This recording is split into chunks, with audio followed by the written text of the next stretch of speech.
introduction, briser les barrières et avancer. Quand on regarde les grandes réussites de ce monde, on a souvent l'impression que tout a été facile pour les artistes, les entrepreneurs ou les visionnaires qui ont réussi. Mais en réalité, même les plus grands ont traversé des périodes de blocage, de doute et d'incertitude. Pablo Picasso ou Jackson Pollock, par exemple, ont dû faire face à des blocages créatifs importants. Pourtant, on a tendance à oublier ces moments de lutte et à ne se souvenir que des triomphes éclatants. Adam Alter, dans son livre Anatomy of a Breakthrough, explore ce phénomène et révèle que presque tout le monde, peu importe son domaine ou son parcours, s'est déjà retrouvé coincé à un moment ou à un autre. Ce sentiment d'être bloqué s'accompagne souvent d'une charge émotionnelle intense, de l'anxiété et parfois même d'un sentiment d'isolement. Et dans ces moments-là, les stratégies habituelles pour faire face échouent. Pour dépasser ces blocages, il faut mobiliser des outils émotionnels, mentaux et comportementaux très spécifiques. C'est ça, c'est exactement ce qu'on va découvrir dans ce Snap. Comment utiliser ces outils pour transformer ces moments d'arrêt en opportunités de progrès. Et pour commencer, on va plonger dans le premier chapitre qui parle de la nature même du blocage et de ses effets. Chapitre 1, les faits de la vie. Alors, est-ce que se retrouver bloqué, c'est quelque chose d'inévitable dans la vie ou est-ce qu'on peut l'éviter avec une bonne préparation par exemple ? En réalité, se retrouver bloqué, c'est une partie qui est inévitable dans la vie. Que ce soit dans la carrière, dans nos relations ou même dans un projet créatif, on va forcément rencontrer des obstacles et ça c'est normal. Les recherches montrent même que ce phénomène, il ne concerne pas que les humains, mais les rongeurs par exemple, ils montrent ce qu'on appelle un blocage au milieu du chemin. Ils sont pleins d'énergie au départ et à l'arrivée, mais ils ralentissent entre les deux, ils ralentissent au milieu. Et chez nous, les humains, ce sentiment, il peut être encore plus fort. On se sent parfois démoralisé ou désespéré à l'idée de ne pas arriver à progresser correctement. Est-ce que ce sentiment d'être coincé vient surtout des facteurs intérieurs ou plutôt des facteurs extérieurs ? Pour les facteurs externes, comme une perte d'emploi, des problèmes de santé ou même une rupture amoureuse, on peut prolonger ce même blocage. Mais il y a aussi des causes qui sont internes. Notre corps, notre esprit ont parfois du mal à rester motivés sur le long terme. Surtout si on utilise toujours les mêmes stratégies. Par exemple, un coureur de marathon qui se sent épuisé à la moitié de la course. Il pourrait se sentir découragé en ne pensant qu'à la fin de la course et à sa performance. Mais une meilleure solution, ce serait plutôt de diviser cette même course en plusieurs petites étapes pour se motiver à chaque palier. Ok, donc là on parle d'une démotivation qui est interne en effet. Mais est-ce qu'il y a d'autres types de blocages, comme les plateaux par exemple, on en entend souvent parler ? Exactement, les plateaux, c'est quand on atteint un bon niveau de progrès, mais que tout s'arrête tout d'un coup. C'est fréquent par exemple dans le sport, ou dans l'apprentissage d'une nouvelle langue, ou même dans des projets créatifs. Mais il y a des solutions, ajouter des nouveaux éléments à la routine, comme par exemple des petits défis. Ça peut nous raviver notre engagement et ça peut nous maintenir notre intérêt dans ce projet. C'est comme redonner un coup de boost à une machine qui commencerait à ralentir par exemple. Donc, si je devais résumer, pour surmonter un blocage, il faudrait découper nos objectifs en étapes plus petites, changer son approche et rester concentré sur le moment présent. Mais comment est-ce qu'on peut appliquer ça à des situations concrètes ? En fait, il s'agit de voir chaque tâche comme un mini-projet. Par exemple, si notre objectif est énorme, comme écrire un livre, il faut le diviser en plusieurs chapitres, puis en plusieurs paragraphes. Ensuite, il faut savoir se récompenser à chaque fois qu'on franchit une étape. Ce processus s'appelle le fractionnement et il aide à maintenir la motivation sur le long terme. Et c'est ce qu'on va voir dans les prochains chapitres, c'est comment garder notre motivation quand on est en face d'éléments qui sont difficiles, de moments qui sont difficiles. On va parler de persévérance et de comment reprendre le contrôle quand on a des blocages qui seront de toute façon inévitables. Ok, donc ce qu'on comprend, c'est que se sentir bloqué, ça fait partie de la vie, c'est inévitable. Mais avec des bonnes stratégies qu'on va voir dans les chapitres suivants, on va pouvoir surmonter ces obstacles en plusieurs petites étapes. Eh ben, j'ai hâte de découvrir dans le prochain chapitre comment transformer ces blocages en véritables opportunités. Chapitre 2. Persévérer et prévenir. Alors, qu'est-ce qui différencie ceux qui réussissent à surmonter leurs blocages de ceux qui abandonnent? Eh ben, un très bon exemple, c'est la chanson Take On Me. Tu la connais sûrement, elle a cartonné dans les années 80, avec un clip qui est maintenant iconique et qui a été diffusé pendant des années sur MTV. Mais ce que beaucoup de gens ignorent, c'est que finalement, cette chanson, elle a mis presque 10 ans à voir le jour. Elle a été enregistrée et réenregistrée de nombreuses fois et modifiée encore de nombreuses fois avant de devenir le hit mondial que tout le monde connaît. Ça montre que la réussite, c'est rarement une ligne droite. C'est beaucoup de travail, c'est un chemin semé d'obstacles, de plein de tentatives et de plein de leçons qu'on apprend en fonction des erreurs qu'on a fait. Donc le secret, ce serait de persévérer, parce que ça ferait partie intégrante du processus créatif. Mais si c'est trop difficile, Eh ben, la lutte initiale, c'est pas un signe qu'il y a vraiment un problème dans le projet, mais plutôt une étape qui est considérée comme normale. Les recherches montrent même que quand les gens persévèrent face à des blocages, ils produisent souvent des idées qui sont encore plus originales que ce qu'ils pensaient au début. Le simple fait de rester dans l'effort, ça ouvre des opportunités pour des solutions créatives qui étaient inattendues. Un autre bon exemple, c'est Sergey Brin et Larry Page, qui n'étaient pas les premiers à lancer un moteur de recherche avec Google, mais ils ont appris avec les erreurs de tous leurs prédécesseurs. Donc il y a une sorte de fausse d'idée reçue qu'on associerait à la créativité, à la jeunesse. C'est-à-dire qu'on peut aussi s'inspirer des erreurs des concurrents ou des gens qui ont lancé des projets similaires aux nôtres. On peut en gros tirer parti des erreurs qui ont été déjà faites pour s'inspirer et créer un meilleur produit au final. ok, donc comment est-ce qu'on pourrait éviter finalement que ces petits problèmes, à la base, ça devienne des gros blocages? Et bien c'est là qu'intervient ce qu'on appelle la prévention. Un très bon exemple, ça nous vient du milieu de l'aviation avec tous les check-ups réguliers qui sont faits sur les avions. Les pilotes effectuent des vérifications de niveau A tous les jours, tandis que les vérifications les plus complexes de niveau B ont lieu par exemple tous les 6 mois. Ce genre de maintenance préventive s'applique aussi à la vie personnelle et professionnelle. Par exemple, prendre soin de sa propre santé, faire des pauses ou gérer des finances de manière régulière, ça aide à éviter les crises majeures. Il faut aussi surveiller les petits signaux avant qu'ils deviennent des obstacles insurmontables. En gros, il faudrait ne pas laisser un petit problème s'accumuler et grossir jusqu'à devenir un mur infranchissable. Donc persévérer, c'est continuer malgré les difficultés, mais aussi prévenir les blocages avant qu'ils ne s'aggravent.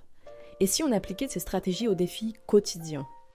Eh bien, c'est exactement ce qu'on va voir dans le prochain chapitre. On va parler de comment faire face à ces défis quotidiens en utilisant des stratégies concrètes pour transformer les obstacles en tremplins. Parfait. Alors, ce qu'on retient ici, c'est que persévérer face à la difficulté, ça peut mener à des idées brillantes, mais qu'il est tout aussi important de prévenir les problèmes en amont. J'ai hâte de voir comment transformer ces principes en action dans le prochain chapitre.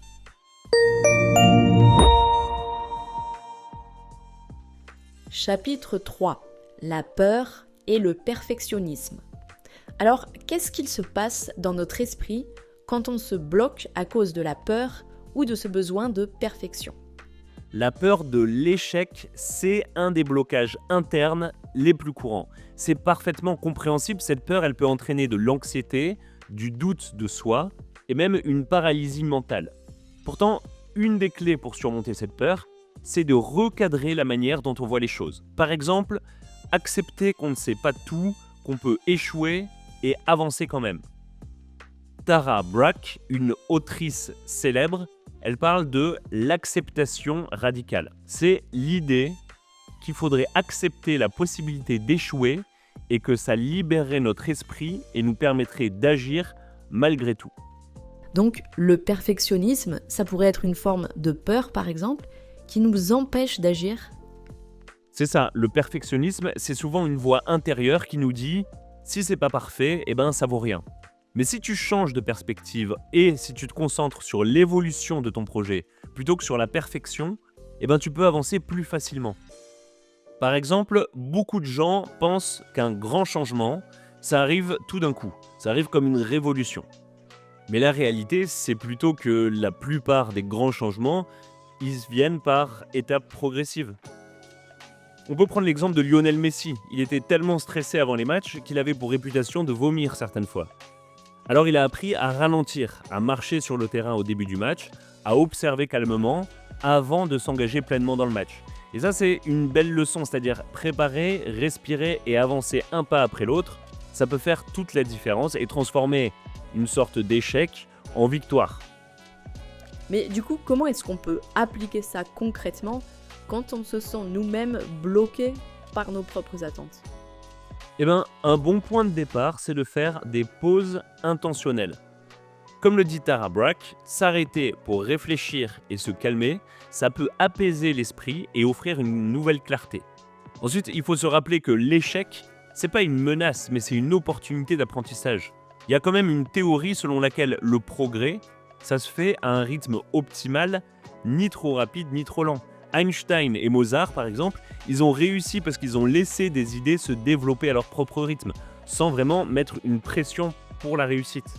L'important, c'est de continuer à produire et continuer à avancer. Même si c'est pas parfait, demain, ce sera une autre chance de faire mieux. Donc faire une pause, ça pourrait nous aider à prendre du recul et du coup à révéler des nouvelles opportunités. Bon, et qu'est-ce qu'on va apprendre dans le prochain chapitre ? Dans le prochain chapitre, on va parler de l'expérimentation et des habitudes à développer pour transformer les blocages en opportunités d'innovation. Ok, donc pour résumer, on apprend que la peur de l'échec et le perfectionnisme, c'est des obstacles internes puissants, mais si on les recadre et qu'on accepte l'imperfection, on peut avancer plus sereinement, pas à pas sur le long terme. Chapitre 4. Décollage et percée. Alors, comment est-ce qu'on peut transformer un blocage en une véritable percée, une réussite ? Eh bien, pour comprendre ça, il faut prendre l'exemple de David Berkoff. C'est un nageur olympique qui n'avait pas vraiment le profil d'un champion au début, mais pourtant, il a développé une technique révolutionnaire qui est connue maintenant sous le nom de Berkoff Blast Off et qui a complètement changé la manière dont les nageurs concourent dans le dos crawlé. Ce qu'il a fait, c'est qu'il a expérimenté avec une grande curiosité en testant des idées qui sont innovantes pour surmonter ses propres limites. Cette approche, elle repose sur une clé qui est essentielle. Il faut se permettre d'essayer des choses, même si elles échouent. Les percées, les réussites, elles arrivent souvent quand on maintient une grande curiosité et qu'on ose aller à l'encontre des méthodes traditionnelles. Ok, mais comment est-ce qu'on pourrait structurer cette expérimentation pour générer des résultats qui sont concrets au final ? Eh bien, il s'agit d'un équilibre subtil entre la discipline et la liberté créative. Prenons l'exemple encore une fois de Berkoff. Il a combiné des séances de tests méthodiques avec une volonté de sortir des sentiers battus. Cette méthode, elle peut être appliquée à n'importe quel domaine. Par exemple, en fixant des objectifs clairs, mais en laissant de la place pour l'imprévu, on maximise le potentiel de tous nos essais. Un autre élément clé, c'est de ne pas avoir peur de l'échec, et ça c'est très important. Au contraire, il faut voir l'échec comme un guide. Les recherches montrent que les grandes avancées, elles arrivent souvent après un grand nombre d'essais qui ont été infructueux. En fait, chaque échec donne des indices sur la direction à prendre pour une réussite au final. C'est vrai que beaucoup de gens ont peur de l'échec finalement, mais est-ce qu'il y a des moyens pour gérer cette peur et pour avancer malgré ça ? Oui. Un des meilleurs moyens, c'est de décomposer un grand problème en plus petites parties. Quand on se concentre sur des solutions simples et réalisables, ça rend l'ensemble du processus beaucoup moins intimidant au final. On peut prendre l'exemple de Paul Simon, le chanteur, qui expliquait qu'il surmontait ses blocages créatifs en se concentrant sur les petites tâches, comme jouer une seule note ou écrire un seul mot. Ces petits pas l'aidaient à briser l'inertie et à faire avancer sa créativité. Donc c'est vraiment une question de trouver un équilibre entre agir malgré ses peurs et laisser de l'espace pour l'expérimentation. Mais comment on sait qu'on est proche d'une réussite ? Eh ben, c'est souvent quand les choses semblent les plus difficiles que la percée est sur le point d'arriver. Il faut reconnaître que ce sentiment de blocage, il est temporaire et qu'il peut être utilisé comme un moteur pour rester curieux et audacieux. Et justement, dans ce snap, on a appris que plutôt que de réagir avec anxiété face à un blocage, eh ben, il faudrait réussir à le considérer comme une opportunité pour expérimenter davantage et ouvrir la voie à des futures réussites. Ok, c'est vraiment motivant. Donc ici, on retient que l'expérimentation et la curiosité, c'est des clés très importantes pour transformer des blocages en succès. Merci pour toutes ces lumières. Est-ce que du coup, on arrive à la conclusion maintenant ? Exactement. Dans la conclusion, on va faire un dernier tour d'horizon pour résumer tout ce qu'on a appris sur la manière de surmonter les blocages et de transformer les défis en opportunités.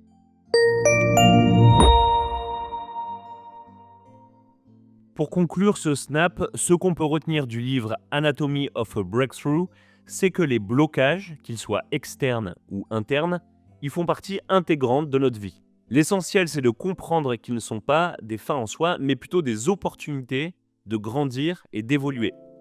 Dans le premier chapitre, on a vu que se retrouver coincé, c'est un phénomène universel, mais qu'en découpant nos objectifs en étapes plus petites et en restant concentré sur le moment présent, on peut naviguer à travers tous ces défis. Ensuite, dans le deuxième chapitre, on a découvert que la persévérance combinée à une sorte de prévention régulière des petits problèmes, ça peut faire une grande différence pour éviter les gros blocages.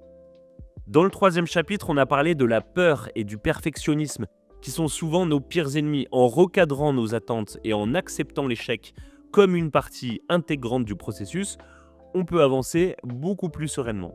Et enfin, dans le dernier chapitre, on a exploré l'importance de l'expérimentation et de la curiosité pour transformer un blocage en une véritable victoire, une véritable percée. Que ce soit en testant de nouvelles idées ou en décomposant les grands problèmes, la clé c'est de rester ouvert et de ne pas avoir peur d'échouer. En résumé, ce livre, il nous montre que surmonter les blocages, ça demande une combinaison de persévérance, d'innovation et de préparation mentale. Peu importe la difficulté, avec les bons outils, chacun peut transformer ses obstacles en opportunités et progresser de manière significative dans ses projets. Eh ben merci beaucoup pour ce résumé très inspirant. C'était un plaisir de découvrir tout ça avec toi en tout cas et j'ai hâte de te retrouver pour un prochain snap.